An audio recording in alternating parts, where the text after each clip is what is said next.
আমাদের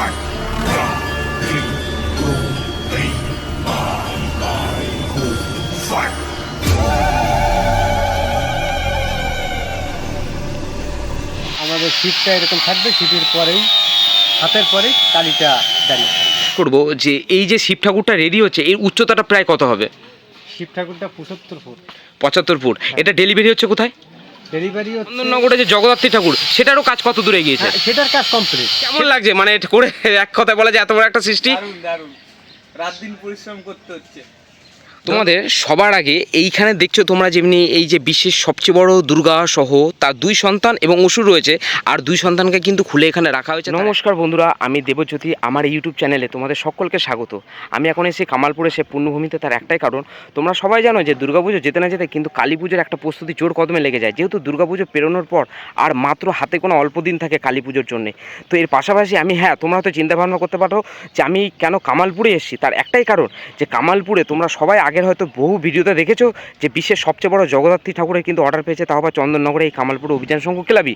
কিন্তু এর পাশাপাশি তোমরা হয়তো খুব কম লোকই জানো যে একটা আসানসোলের একটা ইউনিক ধরনের সর্ববৃহৎ কালী প্রতিমারও অর্ডার পেয়েছে এই অভিযান সংঘ ক্লাব। কিন্তু তার যেহেতু কালী পুজোর মাত্র এক সপ্তাহ বাকি রয়েছে, সেই জায়গায় দাঁড়িয়ে কাজ কতদূর এগিয়েছে আর ইউনিক ধরনের কালী ঠাকুর সেটা কেন বলছি তোমাদের ইন্ট্রো পার্টে আগে বলে দিই যে 70 ফুটের অধিক শিব ঠাকুরের হাতের ওপরে একটি মা কালী থাকবে। একটা ইউনিক ধরনের যে এই মা কালী এই আসানসোলে কিন্তু এই কিছুদিনের মধ্যে ডেলিভারি হতে চলেছে। আর এর পাশাপাশি যে আজকে মেন যে আসার একটা কারণ সেটা হচ্ছে কাজ কতদূর এগিয়েছে। আর এর পাশাপাশি যেহেতু কালী পুজোর এক সপ্তাহ বাকি রয়েছে, তোমাদের আগাম জানাই যে দীপাবলির শুভেচ্ছা আর অভিনন্দন। আর এর পাশাপাশি দুর্গাপুজোর পাশাপাশি তোমরা কালী পুজোটাকে ভালোভাবে কাটিও। তো চলো কথা না বাড়িয়ে জয় মা কালী বলে মূল যে ভিডিও সেটা শুরু করা যাক। তোমাদের সবার আগে এইখানে দেখছো তোমরা যেমনি এই যে বিশ্বের সবচেয়ে বড় দুর্গা সহ তার দুই সন্তান এবং অসুর রয়েছে, আর দুই সন্তানকে কিন্তু খুলে এখানে রাখা হয়েছে। তার একটাই কারণ তোমরা হয়তো সবাই দেখেছো যে এই যে মা দুর্গা সহ দুই সন্তান এবং অসুরকে এই যে একটি সুবিশাল আয়রনের স্ট্রাকচারের উপর দাঁড় করানো হয়েছিল, কিন্তু তার যে দুই সন্তান অর্থাৎ কার্তিক এবং সরস্বতী তাদেরকে কিন্তু বাসের স্ট্রাকচারের উপর দাঁড় করানো হয়েছিল। যেহেতু পুজো হয়ে গেছে আর রীতিমতো কিন্তু তোমরা এখানে যদি আরেকবার দেখাও, যেহেতু পুজো হয়ে গেছে ঠিক আছে, এই যে সিংহটাকে কিন্তু খুলে ফেলা হচ্ছে, কয়েকজন দাদাভাই কিন্তু কাজ করছে, কিন্তু আস্তে আস্তে কিন্তু এই মা দুর্গা সহ তার সন্তানগুলো কিন্তু খোলা হচ্ছে। আর এদিকে যদি বলি দু সন্তানকে কেন আগে খোলা হয়েছে, যেহেতু পুজো হয়ে গেছে আর সামনে কালী পুজো যেহেতু এক সপ্তাহ বাকি রয়েছে, এই বাসগুলো কিন্তু হয়তো সেখানেই যাবে, সেই জন্যই কিন্তু খুলে রাখা হয়েছে। আর যদি তোমাদের এই দিকে একটু দেখায় যে এই মেলাগুলো কিন্তু আস্তে আস্তে কিন্তু উঠে যাচ্ছে, দেখো তোমরা। আর এই সাইডে তোমাদের একবার যদি দেখাই যে দেখতে পারবে যেখানে আসানসোলে যে ডেলিভারি হবে, মানে ইউনিক ধরনের যে 70 ফুটের অধিক শিব ঠাকুরের হাতের উপর যে কালী ঠাকুর, সেইটা কিন্তু তোমরা এখানে দেখতে পাচ্ছ যে শিব ঠাকুরের কাজ কিন্তু জোর কদমে এগোচ্ছে। এখানে বলছে আনুমানিক 70 ফুট, হয়তো সব কিছু করে 70 ফুটের অধিকও হতে পারে, মানে আবার বলছে 75 ফুটও হতে পারে, অ্যাপ্রক্স 75 ফুট ধরে নাও।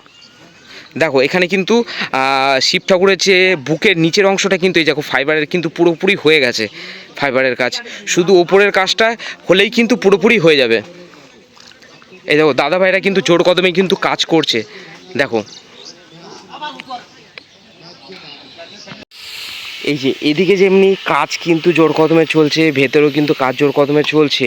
এখানে দাদা ভাইরা কিন্তু কাজ করছে। এইখানে কিন্তু দেখো এই যে সাপের একটা মুখ কিন্তু তৈরি করা হচ্ছে, দেখো। আর এর পাশাপাশি এখানে একটা দেখো ছোট ফাইবারের কালী ঠাকুর কিন্তু এটা কিন্তু পুরো রেডি করে রাখা হয়েছে, দেখো। আর সামনে যে একটা ডিজাইনটা রয়েছে ঠিক এরকমই ধরনের হবে।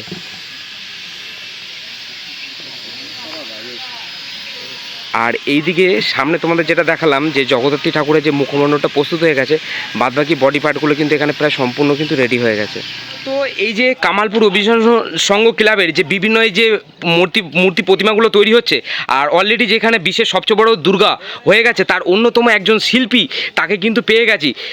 দাদা আমি তোমাকে আগে তোমায় যেটা জিজ্ঞাসা করবো যে এই যে শিব ঠাকুরটা রেডি হচ্ছে এর উচ্চতাটা প্রায় কত হবে? শিব ঠাকুরটা 75 ফুট। 75 ফুট। এটা ডেলিভারি হচ্ছে কোথায়?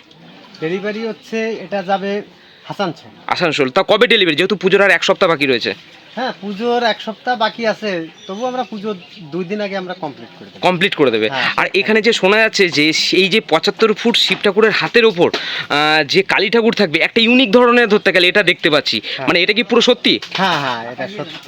কালীটা আমাদের ওইখানে আছে, তো আমাদের শিবটা এরকম থাকবে, শিবের পরেই হাতের পরে কালীটা দাঁড়িয়ে থাকে।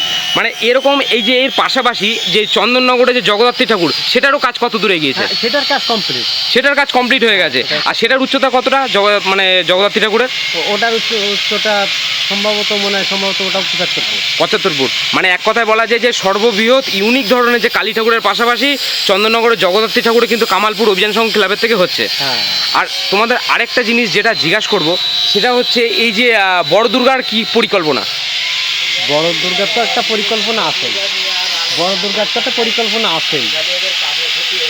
আচ্ছা, মানে আর তুমি বলছো যে পুজোর ঠিক 2 দিন আগে ডেলিভারি হয়ে যাবে? হ্যাঁ, আমাদের কাজ কমপ্লিট। কাজ কমপ্লিট। হ্যাঁ। আর যেটা আমি বলছি রাতেও কি কাজ হচ্ছে? হ্যাঁ, রাতে কাজ হচ্ছে। আমাদের রাত 12টা 11টা 12টা পর্যন্ত কাজ হচ্ছে। আর তোমার এই যে এর পরপর আর পোষকালী ঠাকুর জগদ্ধাত্রী ঠাকুরের পর পোষকালী ঠাকুরের কি অর্ডার আছে? হ্যাঁ, পোষকালী ঠাকুরের অর্ডার আছে। সেটা তো অনেক দেরি এখনো। আর কালী ঠাকুর কি একটাই অর্ডার আছে আসানসোল? না, কালী ঠাকুর আরেকটা আছে, সেটা ছোট তো, সেটা ওই 35 ফুটের একটা কালী ঠাকুর আছে। 35 ফুটের কালী ঠাকুর, সেটা কোথায় যাচ্ছে? সেটা যে কোথায় যাচ্ছে সেটা মালিক জানে। মালিক জানে। আর আসানসোলে যেখানে যাচ্ছি ক্লাবের নাম কি জানা আছে? না, ক্লাবের নাম আমি জানি না, মালিক জানে। আচ্ছা, অসংখ্য ধন্যবাদ দাদা তোমাকে। ঠিক আছে, যদি দেখাই, দেখো এই যে যেহেতু পুজোর যে উদ্বোধন কিন্তু লেটে হয়েছিল, মহালয়া হওয়ার কথা ছিল, বিভিন্ন বাধা বিপত্তির কারণে লেটে হয়েছিল, সেহেতু তোমরা দেখো এই যে বিভিন্ন যে তাঁবু টাঙিয়ে বহু মানুষ কিন্তু এখানে কিন্তু ছিল। আর আস্তে আস্তে কিন্তু এই যে লরিতে করে মালপত্র লোড করে কিন্তু শিফট হয়ে যাচ্ছে, অর্থাৎ যেখানে কালী পুজো হবে সেখানে কিন্তু আরেক জায়গায় মেলা দেবে বলে কিন্তু চলে যাচ্ছে।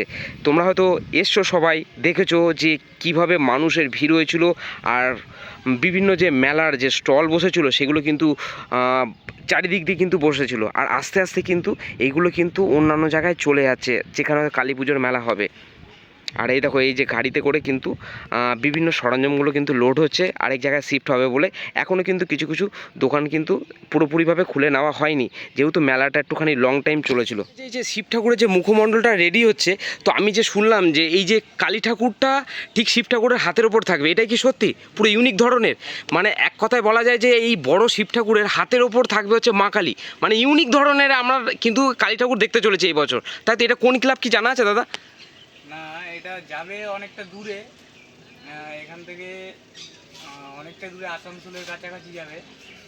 এই দেখার মতন হবে কালী ঠাকুরটা একদম।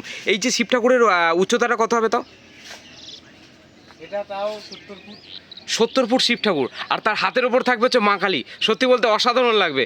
মানে কেমন লাগছে মানে করে এক কথায় বলা যায় এত বড় একটা সৃষ্টি? দারুণ, রাত দিন পরিশ্রম করতে হচ্ছে। ধন্যবাদ দাদা তোমাদের। অবশ্যই তোমরা কিন্তু শুনতে পারলে যে 75 ফুটে শিব ঠাকুরের হাতের ওপর কালী ঠাকুর এই কামালপুর থেকেই যাচ্ছে আসানসোলে। আর তারপর 75 ফুটের জগদ্ধাত্রী ঠাকুরও কিন্তু এই কামালপুর থেকে যাচ্ছে চন্দননগরে। তো অবভিয়াসলি এই যে কামালপুর একটা সত্যি কথা বলতে শিল্পনগরীতেই কিন্তু সত্যি পরিণত হয়েছে। আর এর পাশাপাশি তোমাদের কামালপুর সহ এবং কি কালী পুজো সহ বা বিভিন্ন ফেস্টিভ্যালে সমস্ত রকম ভিডিও পেতে হলে এই চ্যানেলটাকে লাইক, সাবস্ক্রাইব এবং বেল আইকনটাকে প্রেস করে তোমরা চ্যানেলটার সাথে থেকো। তোমরা সুস্থ থেকো এবং কি দুর্গাপুজোর পাশাপাশি কালী পুজোটাকে ভালোভাবে সুন্দরভাবে উপভোগ করো।